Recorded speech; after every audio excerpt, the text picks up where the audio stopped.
Esta é a história do dia da Rádio Observador. Será possível aniquilar por completo o Hamas? למלחמה יש מחיר. מחיר כבד מאוד בחיי לוחמינו הגיבורים. ואנחנו עושים הכל.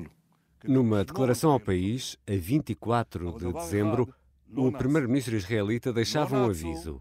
A guerra tem um preço. O preço muito elevado das vidas dos nossos heróicos guerreiros. Diz Benjamin Netanyahu, que acrescenta: estamos a fazer tudo para proteger as vidas dos nossos soldados. Mas há algo que não vamos fazer. Não vamos parar até que alcancemos a vitória. O número de mortos e o grau de destruição na faixa de Gaza não para de aumentar. E com estas palavras, o chefe do governo israelita deixa uma mensagem clara. A guerra só termina com a aniquilação do Hamas. Mas será este um objetivo realista? E até quando pode durar esta guerra? São perguntas para a conversa com José Carlos Duarte, jornalista internacional do Observador. Eu sou Ricardo Conceição e esta é a primeira história do dia do ano, terça-feira, 2 de janeiro.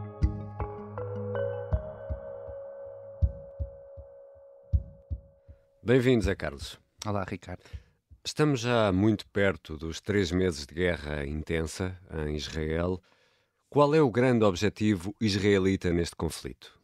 O grande objetivo israelita neste conflito passa essencialmente por eliminar a liderança militar e política do Hamas. Este objetivo foi logo traçado momentos após os ataques de 7 de outubro, em que os militantes do Hamas fizeram uma incursão em solo israelita, e na base desta ideia está o facto de que Israel nunca sofrerá no futuro um ataque deste tipo, assegurando também a segurança da população. Esse é o principal objetivo por trás desta eliminação do Hamas. Além disso, outro grande objetivo atualmente de Tel Aviv é que os reféns que estão na faixa de Gaza desde 7 de outubro sejam libertados. Porque ainda há reféns, não é? Exatamente, ainda há cerca de 150 reféns que estão na faixa de Gaza e, portanto, Israel quer libertá-los. Houve já uma primeira libertação de cerca de 60, mas ainda estão muitos, principalmente homens e militares, que foram raptados a 7 de outubro. E nestes 3 meses sabemos quantas pessoas já morreram, quer de um lado, quer do outro? Sim, em Gaza a contabilização é feita pelo Ministério da Saúde, que é controlado pelo Hamas, e segundo os seus cálculos morreram mais de 21.300 pessoas. Israel estima que 8.000 dessas 21.000 são militantes do Hamas e os restantes são civis, mas não são números nenhuma identidade independente, ou seja, nós não podemos confirmar que estes números correspondem à realidade. São os números que o Hamas dá. Exato. Do lado de Israel, desde o início da invasão terrestre, ou seja, 3 semanas depois do 7 de outubro, que Israel entrou pela faixa de Gaza adentro, as forças de defesa de Israel dizem que já morreram 165 soldados. Estes números são mais ou menos fidedignos porque é propriamente... Isso além dos 1.200 que terão morrido no... Exato. Para além desses 1.200 que morreram na sequência dos ataques de 7 de outubro. E o grau de destruição, e todos vamos podendo ver nas imagens que nos chegam do Médio Oriente, o grau de destruição é muito elevado. Em que medida é que, e perante a violência desta resposta israelita, até que ponto é que Israel mantém aquele apoio internacional que se manifestou logo na primeira hora na resposta que foi dada aos ataques terroristas a 7 de outubro? Israel tem perdido efetivamente algum apoio, principalmente do Ocidente. Esse apoio internacional veio mais de países do Ocidente, da União Europeia, dos Estados Unidos, e tem perdido algum apoio nos últimos tempos. Mas os Estados Unidos continuam a ser o grande aliado de Israel e o presidente Joe Biden continua a estar do lado do governo israelita no objetivo da luta contra o terrorismo. Portanto, esse continua a ser o grande sustento moral que os Estados Unidos têm dado a Israel. No entanto, até Washington tem vindo a criticar algumas ações de Israel e o tom aumentou recentemente, principalmente após Israel ter começado a atacar o sul de Gaza. Isto porque, quando começou a invasão terrestre, as autoridades israelitas ordenaram que a população se deslocasse para sul. para poderem desencadear a operação militar. Agora, com os ataques no sul, na faixa de Gaza, a população fica sem para onde ir. Uhum. Daí que os Estados Unidos tenham criticado já essa ação do governo israelita e tenham até pedido precaução para ter em consideração a vida dos civis. Mas, Carlos, quando tu dizes que esse apoio tem diminuído, há países que já mudaram a sua forma de apoiar ou sente-se nas palavras e nos atos que há uma diminuição do apoio? Eu acho que a diminuição do apoio é mais implícita, ou seja, acho que não é ok. tão clara. Não é tão explícita, não é? Exato. Temos, por exemplo, há um caso que é a Espanha. O Pedro Sánchez até tem sido bastante vocal contra Israel, Uhum. até causou vários problemas diplomáticos com a embaixada israelita em Madrid, mas acho que é mais implícito, não é tão claro. Acho que a Europa critica, condena aquilo que aconteceu a 7 de outubro, mas Uhum. também já coloca algumas dúvidas sobre a operação militar israelita. E há aqui outra coisa que tem a ver também com as Nações Unidas. Exatamente, era isso que te ia perguntar. Tem tido um papel aqui praticamente irrelevante, podemos dizer isso? Sim, o Conselho de Segurança das Nações Unidas tem bloqueado todas as moções que têm como objetivo um cessar-fogo. Isto por causa do veto dos Estados Unidos. Os Uhum. Estados Unidos continuam a apoiar a continuidade das hostilidades, ao passo que outros países, principalmente a Europa, já defendem um cessar-fogo. Mas os Estados Unidos continuam a achar necessário que a guerra continue até, lá está, seja garantida a segurança de Israel. Não tanto, se calhar, a destruição do Hamas, mas a segurança de Israel esteja garantida e que não haja um ataque destes outra vez no futuro. E a nível interno, como é que a opinião pública israelita tem lidado com isto? No início, ou pelo menos nas primeiras semanas, houve um apoio claro e inequívoco à ação do governo. Esse apoio mantém-se? Sim, esse apoio mantém-se. As sondagens têm vindo a provar isso. Cerca de 2/3 dos israelitas continuam a apoiar a ação militar do governo e continuam a estar por trás e a apoiá-la.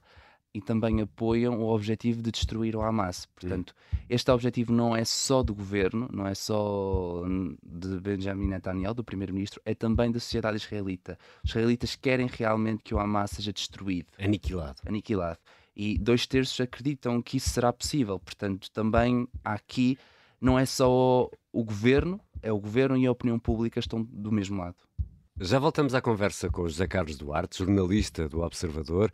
Perante esta posição irredutível israelita, quanto tempo poderá durar esta guerra?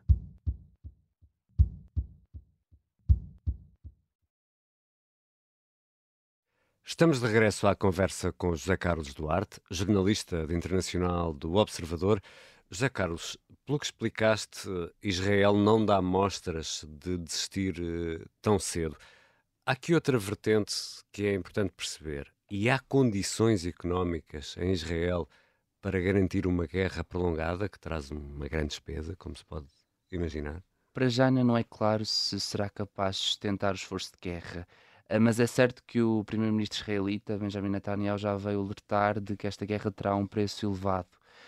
E, portanto, aí já se deduz que Israel poderá vir a ter dificuldades em continuar o conflito. Mas acho que ainda não há, honestamente, uma real dimensão dos custos que a guerra poderá trazer a Israel. E acho que a situação ainda é um bocadinho indefinida, portanto ainda não há grandes respostas nesse domínio. Vamos aqui olhar um pouco também para o outro lado, para a capacidade do Hamas para contra-atacar e para se defender dos ataques israelitas. Nesta altura, qual é a capacidade do Hamas para aguentar estas investidas israelitas? Obviamente que, e começo por dizer isto, as capacidades militares do Hamas não são tão boas como as de Israel. Israel tem um complexo militar industrial muito forte, produz armamento de ponta, o Hamas não tem nada disto. Mas o que é facto é que no terreno as diferenças esbatem-se um bocadinho. Isto porque os militantes do Hamas conhecem muito bem a faixa de Gaza e estão organizados de uma maneira em que há militantes a defender cada bairro. Ou seja, eles estão tão espalhados por toda a faixa de Gaza que isso traz problemas a Israel. Não só porque conseguem, por exemplo, esconderem-se, conseguem fazer emboscadas, conseguem contornar aqui a superioridade israelita. Misturam-se com a população civil? Exato, é uma das táticas utilizadas, e isso dá-lhes alguma capacidade para suster a ofensiva israelita. Isto porque também a faixa de Gaza é uma zona do mundo, uma das zonas do mundo mais densamente populada, daí que estes combates em zonas urbanas acabem por beneficiar, em termos de conhecimento de terreno, a Hamas. Também há a questão dos túneis, Uhum. isso é muito importante. Os túneis são uma importante infraestrutura que o Hamas construiu ao longo de décadas para se esconder e para não ser visto Israel, e isso acaba por complicar também a vida às tropas israelitas, que têm que destruir os túneis, e os túneis não se sabe muito bem a dimensão que têm, nem para onde vão, e portanto isso acaba mesmo por tornar aqui a tarefa das forças de defesa de Israel mais difícil do que originalmente até se pensava. Mas, José Carlos Duarte, se o Hamas tem uma capacidade bélica inferior à israelita, como acabaste de explicar, mas tem capacidade bélica e económica também para aguentar uma guerra longa, até onde pode chegar esta resistência? A pergunta é difícil de responder, há aqui Por várias isso é que eu te variáveis. faço. Há aqui várias variáveis que nós não sabemos, mas o que é facto e que é uma diferença face a Israel é que o Hamas preparou esta ofensiva. O Hamas teve tempo e o Hamas sabia perfeitamente, depois de 7 de outubro, que haveria uma resposta israelita. Portanto, houve aqui tempo para se organizar, houve aqui tempo, se calhar, e isto baseado em deduções, para comprar ou para ter armas e para receber, por exemplo, apoio. Isso já ficou comprovado de outros grupos islâmicos, como o libanês Hezbollah ou Uhum. até do Irão. Ou seja, o Hamas teve aqui uma capacidade de preparação que o permite, neste momento, sustentar esta guerra.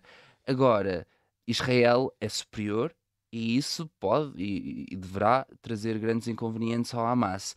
E eu acho que o principal problema será como é que eles vão ter armas no futuro próximo.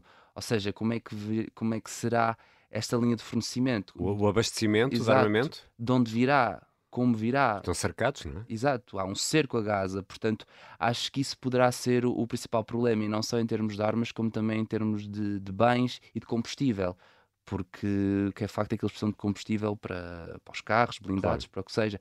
Portanto, este fornecimento de bens e de armas acho que será mesmo onde o Hamas terá mais dificuldade para sustentar uma guerra longa.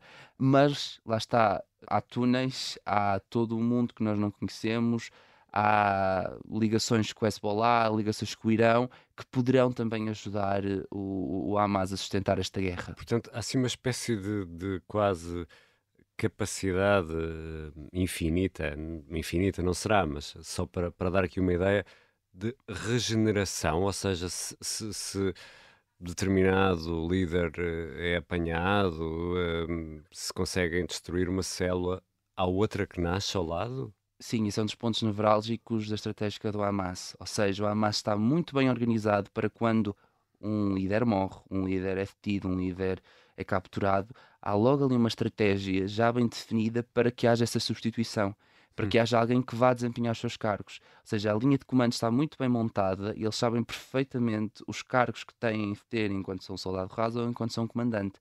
Portanto, eles sabem que estão sempre ali numa situação de vida ou de morte, e portanto têm de gerir isso e têm de criar estratégias para, quando alguém desaparece, alguém vir substituir e desempenhar as suas funções. Mas perante tudo isto, Zé Carlos, se o governo israelita não ceder nesse objetivo de aniquilar completamente o Hamas e continuar a bombardear e a destruir, o que é que vai sobrar da faixa de Gaza? Portanto, se esta guerra continuar durante meses, ou um ano, ou mais, ou dois, o que é que vai sobrar? Pois isso será. O que é facto é que esta estratégia do Hamas de até utilizar civis como escudos realmente faz com que Israel, para eliminar o Hamas, tenha que ir quase bairro a bairro, tenha que ir a todos os sítios da faixa de Gaza, porque não se sabe onde está o militante do Hamas. E não é só na parte à superfície, também tem que ir Uhum. aos túneis.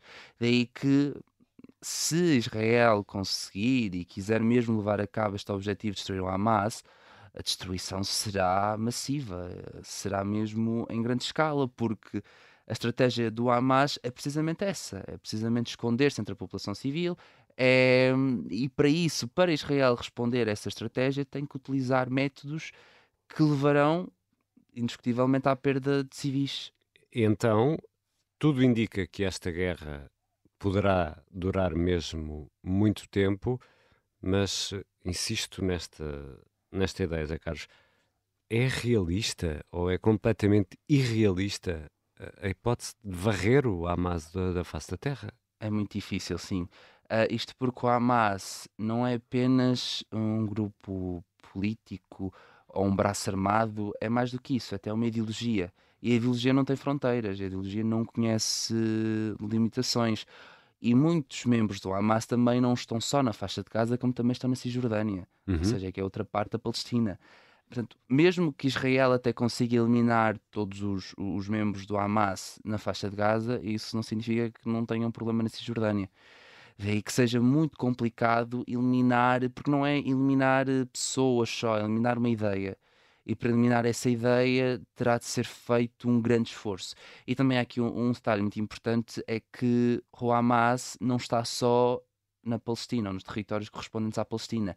Está também em outras partes do mundo, nomeadamente na Turquia, no Líbano, no Catar. Aliás, o Catar tem sido o intermediário do Hamas. É lá que está o grande comando, não é? Exato, Exilado. tem sido o grande intermediário porque tem lá uma sede do Hamas. Daí que, para eliminar o Hamas, Israel também tem que matar essas pessoas que estão no estrangeiro. E isso será muito complicado. Mas, nesta lógica, o primeiro-ministro israelita também já tem um plano, e já foi mais ou menos anunciado que existe este plano, de instruir os serviços de informações israelitas, a Mossad, para matar esses líderes que estão no estrangeiro. Agora, isso não só é complicado, porque eles deverão ter segurança desses países. Aliás, são países que são mais ou menos hostis a Israel, não são propriamente países do Ocidente, são países de maioria árabe e, portanto, há aqui uma grande hostilidade a Israel e poderá criar mesmo aqui um problema diplomático, porque se Israel levar avante este plano, vai interferir em assuntos internos de outros países. Obrigado, Zé Carlos. Obrigado, Ricardo. José Carlos Duarte é jornalista de internacional do Observador. Esta foi a História do Dia. E agora, que estamos a começar um novo ano, já podemos dizer que o número de seguidores da História do Dia mais que duplicou no ano passado no Spotify e queremos continuar a crescer este ano. Mas isso só é possível se quem nos ouve fizer duas coisas muito simples. Uma é partilhar este ou outro episódio da História do Dia com um amigo, um colega ou um familiar. A outra é clicar onde diz seguir na aplicação que habitualmente usa para ouvir podcasts. É só isto. A sonoplastia é da Beatriz Martel Garcia, a música do genérico do João Ribeiro. Eu sou o Ricardo Conceição. Um bom ano de 2024 e até amanhã.